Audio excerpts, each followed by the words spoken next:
আসসালামু আলাইকুম sir. Sir আপনার ইন্স্যুরেন্স আছে? না। তো করে ফেলেন।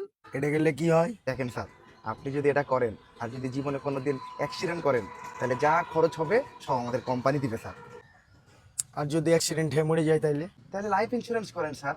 যদি আপনি অ্যাক্সিডেন্ট করে মরে যান তাহলে টাকা পাবেন। আর যদি অ্যাক্সিডেন্ট হয়ে বাঁচি তাইলে? পয়েন্ট আছে স্যার। তাহলে আপনি দুটাই করেন স্যার। বুঝলেন? দুটাকেও যদি অ্যাক্সিডেন্ট না করি তাইলে? কি মুশকিলে পড়লাম।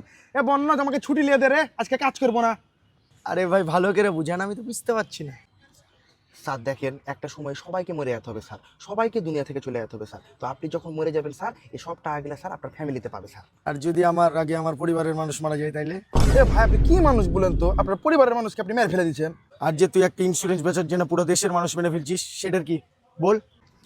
স্যার আপনি বুঝতে পারছেন না তো স্যার। স্যার কালকে যদি আপনার কিছু হয়ে যায় স্যার, আপনার বোকা কে দেখবে? আমার বড় বেটা আছে না, আমার বড় বেটা দেখবে। ধুর বাড়া, কাজই করবো না।